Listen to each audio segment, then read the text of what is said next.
दी कंटाप के audio bulletin खबर दिन भर में आपका स्वागत है। आपके साथ में अस्मा खान।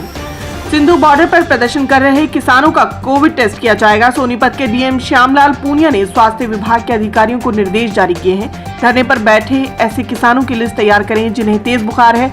प्रदर्शनकारी किसानों की कोविड-19 की जाँच की जाएगी। अगर कोई किसान कोरोना संक्रमित मिलता है तो उसे बेहतरीन उपचार सुविधा दी जाएगी। प्रशासनिक गिरफ्त में पूछताछ के लिए सभी कमरों और लॉकअप में ऑडियो रिकॉर्डिंग के साथ सीसीटीवी लगाए जाने पर सुप्रीम कोर्ट की ओर से बड़ा फैसला लिया गया है। सुप्रीम कोर्ट ने सीबीआई, एएनआई, प्रवर्तन निदेशालय, narcotics control bureau, directorate of revenue intelligence और सीरियस फ्रॉड इन्वेस्टिगेशन ऑफिस में भी ऑडियो रिकॉर्डिंग के साथ सीसीटीवी कैमरों की स्थापना के निर्देश जारी किए हैं। सरकार और किसानों की वार्ता से पहले आज गृह मंत्री अमित शाह पंजाब के मुख्यमंत्री अमरिंदर सिंह से मुलाकात करेंगे। किसान कानूनों को रद्द करने की मांग को लेकर देश भर के किसान इस समय देश की राजधानी दिल्ली की सीमाओं को घेरे हुए हैं। उत्तर प्रदेश में बॉलीवुड बनाने की कवायदे तेज। यूपी के सीएम योगी के मुंबई दौरे पर शिवसेना प्रमुख उद्धव ठाकरे ने खासा नाराजगी जाहिर करते हुए कहा, ठग आया, जबरन कारोबार ले जाने नहीं देंगे। हम किसी की प्रगति से नहीं जलते। अगर कोई प्रतिस्पर्धा करके प्रगति करता है तो हमें कोई दिक्कत नहीं है, लेकिन अगर आप जबरन कोई चीज ले जाना चाहेंगे तो मैं ऐसा नहीं होने दूंगा और उद्योगपति भी ऐसा नहीं चाहेंगे। यौन हिंसा के आरोपी को राखी बांधने वाले आदेश पर सुप्रीम कोर्ट में अटॉर्नी जनरल ने कहा, न्यायपालिका में महिलाओं का प्रतिनिधित्व बढ़ाया जाना चाहिए। इससे यौन हिंसा से जुड़े मामलों में ज्यादा संतुलित और सशक्त दृष्टिकोण अपनाया जा सकेगा। बुरेवी तूफान तमिलनाडु और केरल में अलर्ट। शुक्रवार को तट से टकराने की संभावना। चक्रवाती तूफान बुरेवी को लेकर केरल में हाई अलर्ट जारी। तूफान के केरल के तट से होकर गुजरने की संभावना के साथ इस तूफान से केरल के 7 जिलों के प्रभावित होने का अनुमान है। भारत में पिछले 24 घंटे में 36,604 नए कोविड-19 केस दर्ज, 501 की मौत। स्वास्थ्य मंत्रालय के आंकड़ों के मुताबिक भारत में कोरोना वायरस संक्रमण के 36,604 नए मामले सामने आने के बाद संक्रमित लोगों की कुल संख्या बढ़कर 94,62,810 हुई तथा पिछले 24 घंटे में 501 लोगों की मौत के बाद मृतकों की संख्या बढ़कर 1,38,122 पहुंची। दिल्ली में कोरोना के 4,006 नए मामले। पॉजिटिविटी रेट 7% से नीचे आया। उत्तर प्रदेश में फिल्म सिटी बनाए जाने पर रार। उद्धव बोले, कंपटीशन अच्छी बात लेकिन धमकी नहीं चलेगी। सीएम उद्धव ठाकरे ने कहा, कंपटीशन होना अच्छी बात है लेकिन चिल्ला कर धमका कर कोई अगर राज्य से बिजनेस ले जाना चाहता है तो वो मैं नहीं होने दूंगा। आज भी कुछ लोग आपसे मिलने आए और कहेंगे कि हमारे यहाँ आ जाओ, तो क्या चले जाओगे? किसान आंदोलन के कारण रेलवे की ओर से ट्रेनें रद्द, कई रूट भी डाइवर्ट किए गए। किसानों के लगातार प्रदर्शन की वजह से रेल यातायात भी प्रभावित। उत्तर रेलवे के द्वारा कुछ ट्रेनों को रद्द किया गया जबकि कुछ ट्रेनों के रूट आंशिक तौर पर बदले गए हैं जिसे शॉर्ट टर्मिनेशन कहा जा सकता है। इसके अलावा कुछ गाड़ियों को डाइवर्ट भी किया गया है।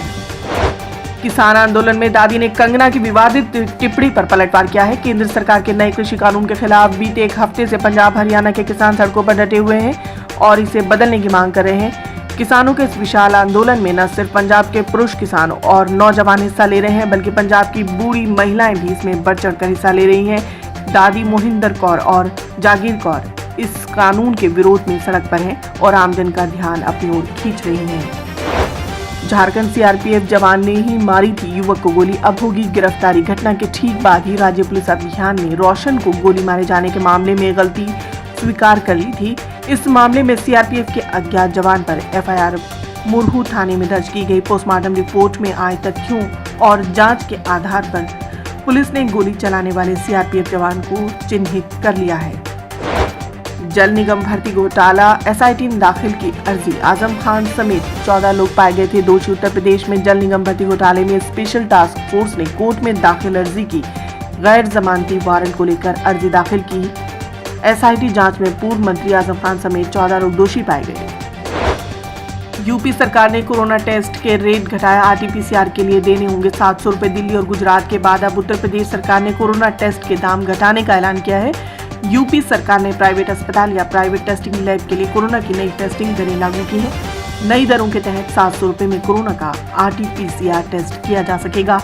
अगर घर से सैंपल कलेक्शन होता है तो इसके लिए मरीजों को 900 रुपए का भुगतान करना होगा।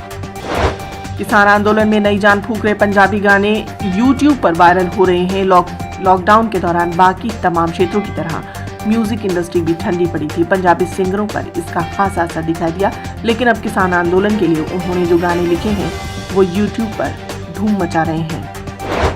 सनी देओल कोविड-19 से संक्रमित, हिमाचल प्रदेश में होगा इलाज। बॉलीवुड अभिनेता और गुरदासपुर से भाजपा के सांसद सनी देओल कोविड-19 पॉजिटिव पाए गए हैं। वे कई दिनों से हिमाचल प्रदेश में थे।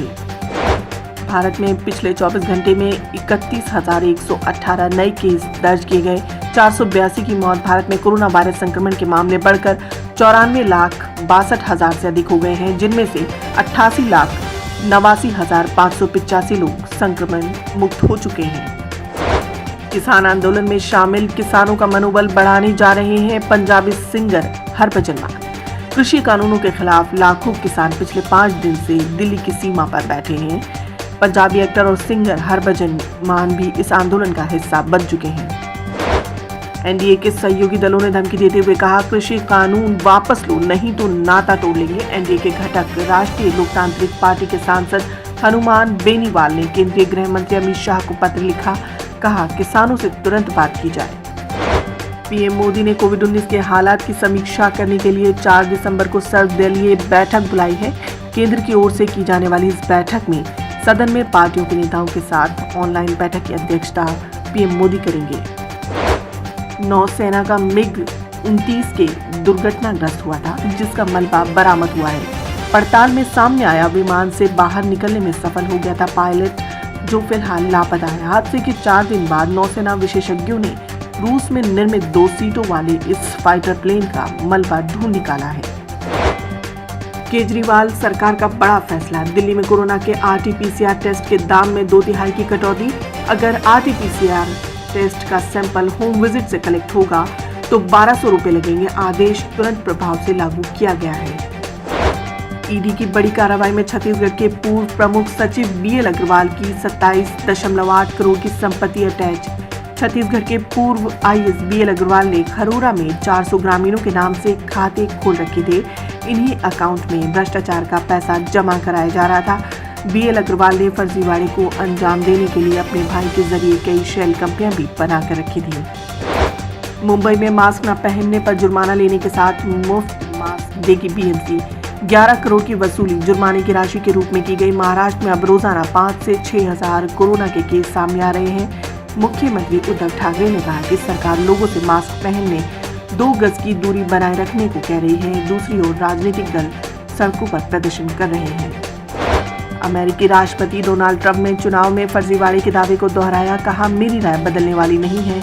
चुनावी हार के बाद अपने पहले टीवी साक्षात्कार में अमेरिकी राष्ट्रपति डोनाल्ड ट्रंप ने रविवार को कहा कि वे जो बाइडेन की जीत को कभी स्वीकार नहीं करेंगे और मतदान को लेकर हुए फर्जीवाड़ों की बात पर डटे रहेंगे। उत्तर प्रदेश में एक दर्दनाक घटना को अंजाम दिया गया। एक पत्रकार को सैनिटाइजर छिड़क कर जला दिया गया है। प्रधान पुत्र समेत 3 की गिरफ्तारी की गई है। मृत्यु पूर्व अपना बयान दर्ज कराते हुए पत्रकार ने कहा वह स्थानीय ग्राम प्रधान और उसके बेटे के भ्रष्टाचार के खिलाफ लिख रहा था। दिल्ली की सीमाओं पर जारी किसान आंदोलन में तीनों कृषि बिलों का किसान विरोध कर रहे हैं। सरकार के अड़ियल रवैये के प्रति किसानों में रोष, किसानों की शंका दूर करने में लगातार किसान नेताओं के प्रयास जारी हैं।